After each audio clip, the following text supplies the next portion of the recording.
this video is going to show you Grandmaster Nightfall getting platinum rank. This weekly feature, the weekly featured Nightfall this week is the Disgraced. As you can see, I'm on Arc Titan. I understand that Arc Titan's been played a lot this season, but because of Disgrace and how the boss is, Arc Titan works beautiful in this. And I know I said I was going to play Arc Titan less, and I will do, but I thought, okay, so this is one way I should really showcase it Arc Titan off because of how annoying the boss is in Disgraced and how the Titan can fight against it and stuff. So we haven't done Disgraced as a solo, as a Grandmaster in general. No one has since Season of the Splicer, Season 15, I believe. Right? So it's been a long time since we've done that. So this should actually feel decent to you to run. You shouldn't be bored of this one, and I definitely wasn't. I actually quite like Disgrace as a GM in general, but even more so now because we haven't actually had a chance to run this GM with acute burns. We haven't had a chance to run it with the resilience changes because that resilience change obviously was the season. It was a couple of seasons after this, after the last time we had Disgraced. So, Disgraced used to be a pretty difficult solo. I would say, like it's not like it wasn't like I'm on about the old Disgraced, not this Disgraced.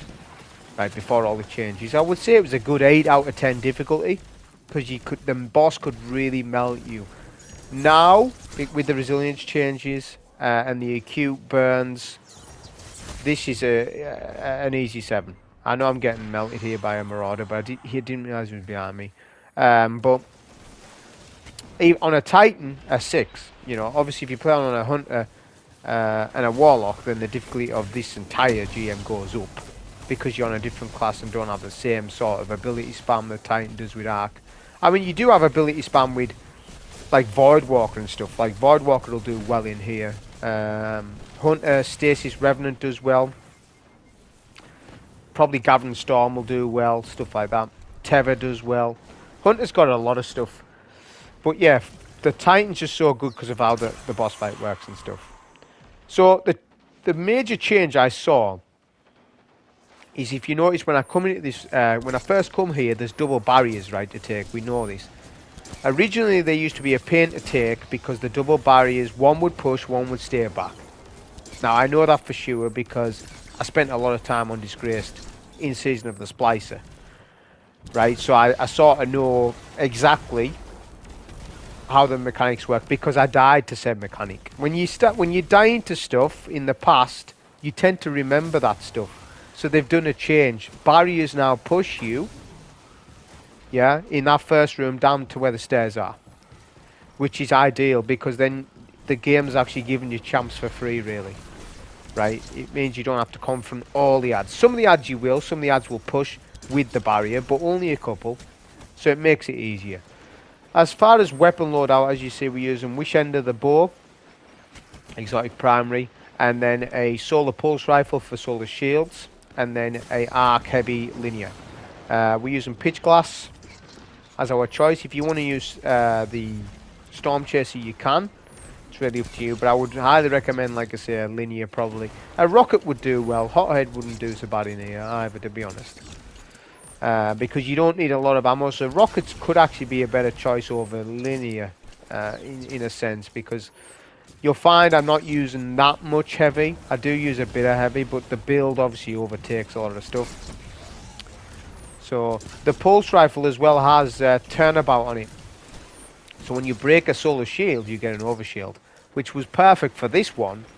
Well, it sounded perfect for it until I got to the boss and realised the boss's shield is bugged and doesn't work with any shield mods anymore, like it used to. So shield break charge, if you don't know that mod, it's basically when you break an enemy's shield type, you get charge of light, which used to be perfect. It was like the best mod to run, one of the best mods to run in this, because the boss has an elemental shield that needs to be constantly taken down. That doesn't work anymore, and turnabout does work with the boss's shield, but only sometimes. It's bugged. The boss's shield's bugged. So just know about that. But I didn't know about that initially. I assumed it would work. I had no reason to believe why it wouldn't, the turnabout. But it's working on these solar wizards right here. You can see I've got an overshield, but the boss, it didn't work every time. It only worked sometimes. So obviously with this little segment here, you want to obviously focus the barrier while the wizards are still up, kind of thing, because the wizards will deal damage to the barrier, providing that they don't see you. They will fight the barrier, and it makes it easy to take the barrier down. Don't take out all the wizards, even though you could, because the barrier will not tether the wizards because it's a different enemy race. But still don't do that. You need to take that barrier because the barrier is going to get in the way later on, and you need to be on top of your spawns for killing them. The better you are at like good grenade placements as the enemies are coming out, the better and the smoother this segment goes. Mind, it's not that difficult either. Mind, when the streakers wake up, try and get the one on the right. Maybe use some heavy, because you have like, say, 5 seconds of the streaker. When they open up, they don't actually search for you. If you see that streaker on the left, see where the eye keeps moving. Well, the reason for that is because it's searching for a target. But what you need to realize with these streakers is they don't search for a target initially. They just open up and then rage with the void. Very interesting how they work when you actually break it down. So they open up. They're not searching for anyone initially, but then after like that 5-second segment, they start searching. But if you're too far away for the streaker to detect you, then they won't detect anyone. Then they'll just keep searching. But obviously when they're searching, they're very difficult to crit. That's why you want to take one of the streakers out with some heavy at the very start, because their eye stays still. So I just thought I'd mention that. See, if I hadn't said that, people wouldn't have noticed that. That's why I'm bringing it up. So with the double barriers on the boxes, this is the pain for people. They fall off the box. Now, it's not random that they would fall off the box. It's classed on stun damage. So if you're spamming your heavy like crazy on the barriers, they are more likely to fall off. What you can do to stop all this is actually slow the whole thing down and only use your barrier weapon on the barrier knights, and that will stop them from falling off the box, because there's not as much stun damage in your primary as there would be if there was like a storm grenade on them and then lots of heavy and stuff. It can stun them off the box. You've got to allow the barrier to take a couple of steps forward on the box after every stun. But obviously I was a little bit more impatient because I'm quite confident with Disgraced, so I just wanted to take them down. Also, if you don't want to do what I've just suggested, you've got to burn them down in one cycle with a heavy, which you can do no problem with a linear like this, because obviously it's Arca Cube burn. So, but they used to be an absolute nightmare on the old Disgraced. They were you could be here 4 or 5 minutes with them, because they could keep doing that, as I say, falling off the box thing. Now there's no more acolytes left, so it's okay to push. This is my angle for the double barriers, which works a treat for the most part. I'm going to use a bit of heavy to try and get the barrier down. A key thing with Wishender is pay attention to the audio cue. Wishender is actually really good, but actually if you don't use it right, it won't one-shot barriers, because you think the bow's fully drawn and it's not. Because it fully draws it, then it makes a ting noise to say that it's fully drawn, even though it's been fully drawn for, say, nearly half a second or less than that, or whatever, right? So for me, when I was using it, I was like not using it right sometimes. I was like, oh, this is a bit slow, this bow. I think bow loader would have helped out massively, but I couldn't fit it. I couldn't fit it in on my setup. I wanted bolster and detonation more than what I did with the bow reloader, or the loader perk. Even though I understand the bow loader perk would have helped out massively for this. But if you're a bit more patient than what I was with the bow, because I'm used to using fast-paced bows like a Scenic Bite, even Lemon Arc's a little quicker than this one. So, you know, like there, look, the barrier didn't get one shot there. And it's just because of that draw time. The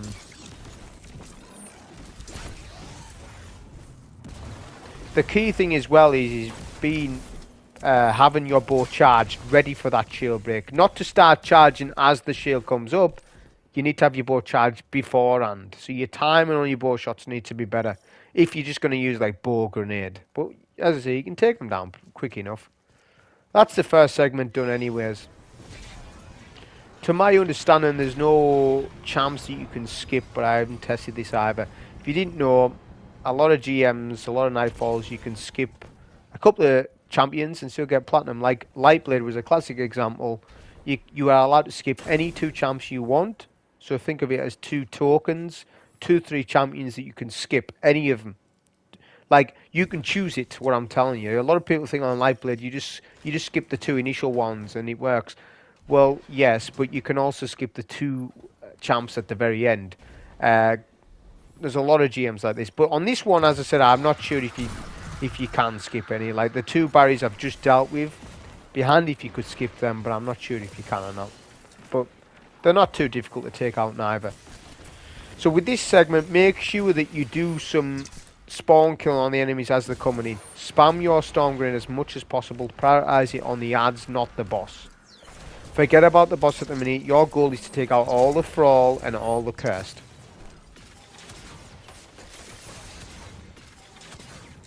Then we use a bit of heavy on that champ there. As the champ that was a critical time to use the heavy there, so we used it. Because these 2 barriers, they're crazy in how they push. I know it that they're full health, they'll push around that corner and really give you a problem. So if you can get one down, if you have an opportunity like that, then take them. Even if you're low on heavy, obviously I'm not, but even if you were low on it, use it. Because it's safe after that. So this is where the Ogma, the pulse rifle, is going to come in. Right now, as I said, it's got adaptive munitions and turnabout. Obviously, adaptive munitions isn't really much of a help to me right now.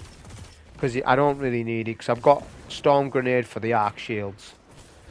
And adaptive munitions only works when it's an unmatched shield, not a matched shield, obviously. But what I did do, which was interesting, is I put boss spec on my pulse rifle.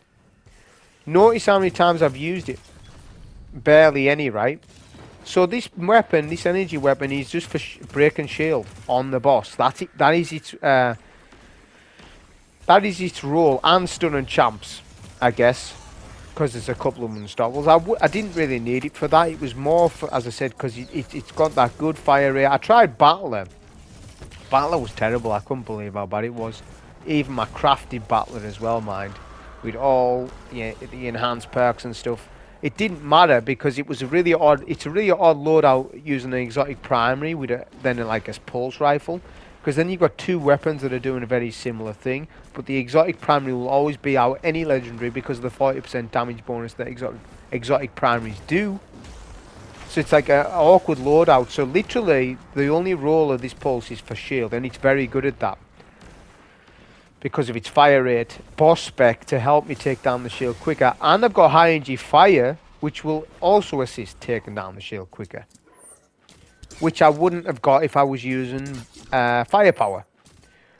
There's a couple of people asking me about the firepower. Why aren't you using firepower? Why aren't you using firepower? And I keep getting the same questions. But let me remind you, this channel isn't a build channel thing where we make build videos all the time. I don't do that sector. So when I use my build, or our build, I've put all the mods on for good reason. So I don't want the conversation to sort of be taken over by builds and mods, right? The information that I provide is more about solo strategy in activities that doesn't get mentioned in videos. So I'm there to cover that segment. I'm not there to cover sort of. I can give you brief information on builds, but we can talk all day about builds. But at the end of the day, you've got to pick one and get on with it, and that's what I do. Get on with stuff. You can run these with no build. Makes no odds to me. Build, no build, doesn't matter, because the information that I know allows that to happen. Right. So, as I said, you know, you can ask me about opinions and stuff, but as I said, I don't want the conversation to be took over about builds. I want the conversation to be about, well, why did you do that? Why are you standing there? Why aren't you using so much ammo? Or why did you spam your ammo at that section? That's the points I'm covering. It's not. I don't want to argue about like grenade kickstart's worse than balls from detonation and stuff like that, because the conversation goes elsewhere where I'm trying to show people how to solo stuff. Do you understand? So that's why, as I say, I don't go too much on builds constantly. So as we start out, I'm going to start with a storm and then break that shield as soon as possible to try and get the storm to do as much damage as it can for me, and I'll try and do that as much as possible. There'll be some initial set of enemies. So how this boss works is for every like 2 to 3%, let's say, I would say it's something like that. I don't know the exact numbers on it, but say it's 2 to 3%, you'll get a wave of Thrall, right? So I consider this as phase 1. This is phase 1 of the entire fight. You see the boss room, right? It's got sort of that hill area. You've got the higher ground, which makes it easier, in my opinion. But especially phase 1. Phase 1 and 3 aren't too bad. Phase 2 for me is quite annoying. That's the annoying phase. But phase 1 and 3, you have the high ground, so it's actually better. There's different places you can stand to do damage to the boss, right? But your main goal, I would say stay up top. Because there's a couple of angles that the boss can get on you when you start going down there and stand behind pillars and stuff like that. And the boss does hit you hard. Not as hard as it used to be, as the old Disgraced. Not as hard as in that sense, because that was ridiculous. You could get melted in less than a second. Now there's a little leeway, right? Because of the resilience change. Even though I know there's a cube burn now, it still works out better for the player. But yeah, you can just, as I say, mainly just do damage from there, because the boss will hide for a second or two. That's the nature of... You need to understand the nature of this boss. When that shield goes, right, the boss will want to maybe do a little bit of attack at you, then hide. But notice the boss will have a stun mechanic like a champ. If I can catch it on one of the animations, I'll point it out. But when you break the shield, the boss sort of leans over, sort of thing. And it's your time to do your grenade or your heavy or whatever. Because after that little mechanic, the boss then wants to hide. Unless you're close to the boss, then the boss will just want to melt you down. So it depends on where you're standing. So we've got our first phase of enemies. I used a super here. We're on Fist of Havoc. I haven't even had a chance to really say about it. But yeah, I don't find T-Crash to be helpful in this GM whatsoever, really. So we just use the Fist of Havoc, just because it's a Roman server. It deals with, you know, ad clear and stuff. But if you want to go T-Crash, you can do. As I say, I wouldn't disagree with you. But what I would tell you is that think of Roman super as a defensive option. You can use it as a moment of, oh, I've done something wrong.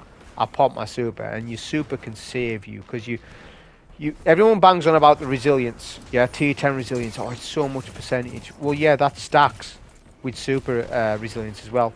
Super resilience is its own thing. So you're even more resilient in a Roman super. So you can use it as a panic button. And you can also just use it for ad clear in general. Thunder Crash is not a Roman super, so it'll get that resistance while you're in mid-air. But once you hit the target, you won't have resistance, unless you have Curious of Fallen Star and you generate an overshield, but you won't, because you're using Heart of Inmost Light, obviously, for the Storm Grenade build. So you're not going to get that overshield. So we're down to the final Arc Knight. Obviously, make sure you play down at the bottom of the map, not at the top on that particular phase that I've just done. We use another Storm. We can keep Charge of Light, notice. So that means when the boss comes in, we're going to have Charge of Light, which is handy. So, what you need to understand, this is what I would consider now phase 2. What I've found out to be the case is that for every 2 Storm Grenades you do, you will get a wave of enemies. That's just because of how much damage I've done to the boss, basically. So every 5% of damage or so, you'll get a wave of Thrall and stuff. So I just do my 2 Storm Grenades, take down the shield quickly. Whenever you pick that boss, make sure you're full HP. You literally have to play it like you would PvP. Make sure you've recovered fully on your HP, right? And try and peek the boss aside where the boss isn't looking. Or spamming the arc attack. If you're standing around a corner, and the boss is continually spamming that arc attack where you want to peek the boss, don't peek it. Because the splash damage will do massive damage to you. So look. Also, proc unstoppable shot on your pulse before looking at the boss. Because it'll sort of mini stun the boss from shooting arc at you. You notice how fast we're taking down that shield. I tried it with Battler. Battler was like twice the time to take down the shield. I was so surprised. I was so disappointed in it because I love Battler. But breaking shields, not its strength. But I just had your general incandescent demolitionist roll, which is good on solar builds. But, you know, I really don't need it on an arc build, you know, that's that gun. So we've got another phase of thralls. We can use Seismic Strike to blind them, notice. I didn't go with Thunderclap, I don't think you need it. You can use it, it's great on champs, but not so much on the boss, because it leaves you in a stationary position. The boss can melt you while you're in Thunderclap position, so I wouldn't use it. The other melee ability, is it Ballistic Slam? I wouldn't use that one in this either. Seismic Strike would be best in slot, because you can even use it on the boss relatively safely. I hope I do it. I think I do. Because you can do a storm grenade like that and then loop around a different angle and then get the Seismic Strike off. It will sort of stun the boss and then you can get out of there. But don't do it where there's the mist. If the wizard puts the mist down, that cuts all momentum. So if you get stuck in that mist, that is a recipe for death. So we're still on this phase, as I said. For every 2 storm grenades you do, just loop back to the bottom of the map to clear out your adds. If you don't do that, you're going to have Thrall and Cursefall everywhere. And Cursefall have been teleporting as well. They were doing it in Lightblade and they're doing it in this, the teleporting. So don't give the Cursed any chance to really do that. Just start dealing with the ad phase as it comes up. So you're micromanaging the ads. Every phase you micromanage it, because there's a high chance of you dying if there's too many ads alive on this particular phase. Get a quick shield break. So you do your shield break, you get your storm grenade down. That one isn't tracking. I don't know why. There is some things with this room where sometimes storm grenade isn't tracking. It's because of the storm grenade gets stuck in the map, believe it or not. Certain things the storm grenade gets stuck on. I don't know how to sort of explain it, but I have saw it in footage, not on this run, I think it was the run before this, where the storm grenade, I was trying to storm grenade like an ogre, and the storm grenade wasn't tracking because it was like sort of stuck. Honestly, it was sort of stuck on the map. Either that or the tracking's not there, but for the most part, people have said they have problems with tracking on Storm Grenade recently, but I've found it to be alright. The only trouble I've had is when I ran on this one, but it wasn't too bad in this run. Obviously, we've got Unstoppable. You want to play definitely from the bottom of the map. This is where I take the Unstoppable from. Be careful with the Unstoppable. Yeah, I should have stopped the Unstoppable. Why didn't you stop? I don't know what I'm doing here. I've actually totally forgot to stop the unstop. See, the run before this, you're gonna think I'm absolutely nuts. The run before this, I ran it without unstoppable, and I've actually forgot that I still had unstoppable on. So, but anyways, that's gonna show you. That's gonna show you how to do it without unstoppable. Yes. Because you totally don't need it. I only had this pulse on mainly for the boss's shield. It melts down the boss's shield. But obviously I should be stopping ogres here. I've actually totally forgot to stop them.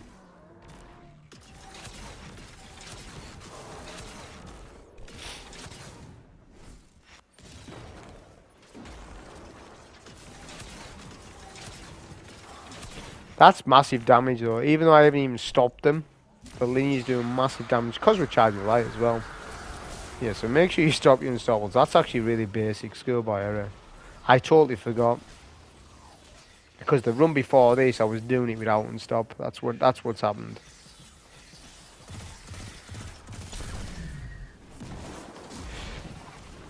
Try to get your storm grenade as well to land on the center of the bridge or close to where the boss is. Because look, it's stuck on that bit of arena there.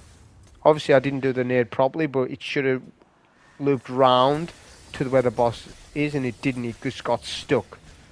on that pillar. So notice as well, turnabout isn't proc, and there is one or two occasions where it does, but I was disappointed that it actually wasn't proc and turnabout, because it should be. It's a shield. It shouldn't make any difference, but it's bugged because shield break charge isn't working with the boss sniper, and it definitely used to, because I used to use it all the time. So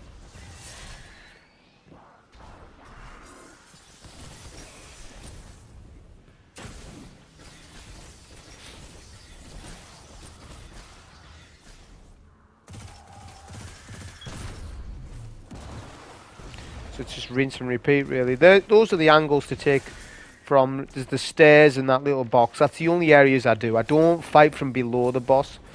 Feel as though the boss has able to hit you more frequently, like below the bridge. Like if you start taking the shield, you know, to the left or the right of the bridge on the lower, on this floor that I'm on. Only if I'm standing like here. So there's only particular zones that I'll stand where I'm actually dealing with this boss, because this boss can really melt fast. Another wave of enemies. We cursed as well. If you're ever worried, you can actually just jump over them. But I got stuck on the curse's head, so that's why I was kind of unlucky there. But generally, you can just actually go past the cursed, and they'll explode, and you won't take any damage, providing that you do it properly and not get stuck on them and stuff.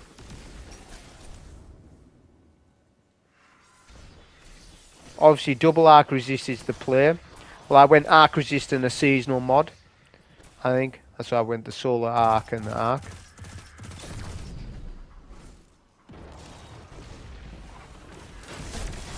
Get a Seismic Strike. We use our super on the boss. Why not? Just to add with the Storm Grenade. If you're going to do that though, and you do end up using this, leave yourself about 10 to 20% Roman super energy left to get out of there. Because then you could die if you end your super. The boss is obviously going to still be damaging you, so you need to get out after that. But you can use it, providing you go in at full health and you know what you're doing. It's even worse with T-Crash. If you T-Crash the boss, and the boss puts a mist up and slows you, after your T-Crash has been done, you'll die. T-Crash is highly risk. It's high risk to use on this boss unless you use on Fallen Star, no problem. But I wouldn't, as I say, advocate using the T-Crash on this boss too much solo wise. Just the risk, the high risk of that, of you dying.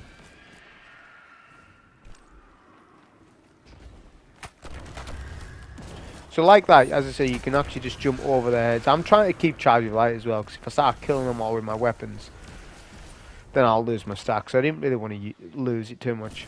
We've got plenty of heavy as well. The only problem with, like, on phase 2, this is what I find to be the hardest phase for damage on the boss, is that you don't have much time to really aim at the boss and start doing damage. Not too much. It's like 1-2 shots and you gotta hide. So it's just peekaboo style of damage is what you've got to do. That's why the Storm Grade's so good, because the boss moves around so much, but the Storm will track. So that's why it makes Arc Titan to easily be the best setup for this out of all subclasses that we have. Yes, even Solar, better than Solar, better than Stasis. It's the best class out of all of them to run is Arc Titan, because the Storm Grade's tracking the boss makes it the easiest.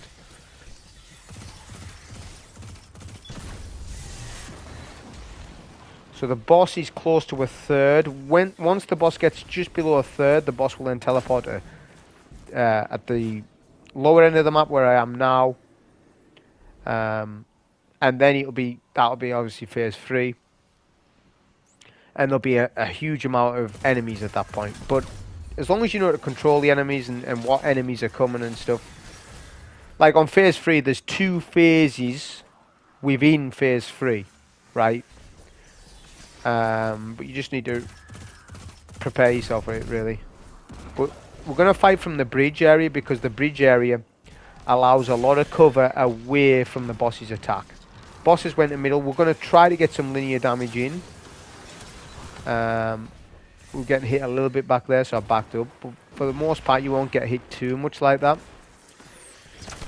What was happening there was interesting. The boss was hitting on the underneath side of the bridge, but the splash damage was coming through and hit my feet, so I backed up. You'll have 2 Arc Knights on the first main wave of this final phase. They might push left and right hand side of you, right? So it's a case of either storm grade them or linear. But they need to be took out pretty quick. You can't leave them up too much because they do massive damage. Notice where the curse thrall is spawning as well, out of that little hatch area. You can't continually stand at the front of the bridge area until most of the cursed are down, because you're going to have that constant worry. Is there any more cursed up? Are they walking up the stairs? Because that's what they'll do when you're at the top of the bridge, which is actually good because you can funnel all the enemies to where you want them to go. Whereas if you're down on bottom floor, some curse might walk around one block, like to your left and then to your right, and then before you know it, you've got cursed everywhere, and it's kind of dangerous. So you don't want to do that either. You just want to stay up here, bide your time with all the cursed, because look at the boss has actually put a mist up there. So that's an actual possibility. So be careful of that. Try to not make sure you get your storm grenades stuck on, as I say, the arena I have there, but it's fine. We'll get some heavy damage in here. Boss is sort of raising up, being awkward for me. Try not to overcommit to damage here, because as I say, the boss can sort of hit you, but sort of not. Just keep an eye on your HP as you're doing damage. Like, look, I got hit once there, nearly half damage. This is phase 2 now, because it's obviously considered by damage that you've done to the boss. So you got loads of Thrall, Cursed, and then 2 brand new Arc Knights. 2 or 1. Can't mind if it's 2. I think it's 2. Yeah, it's 2. So look, as I said, 1 goes left, 1 goes right. So just keep an eye to your left and right. Once the 2 Arc Knights are down, it's literally just a case of bide your time with all the curse, because they'll keep coming, but you'll know when they'll stop as well. Eventually they'll stop, because you'll know if they're not coming up the stairs, there's no more left. That's how you'll know. Once that happens, it's you and the boss. Then you can do all the damage to the boss as much as you want. Use your linear, use your storm grenades. I've actually only got 1 shot left, and the problem is that all the heavy's down there.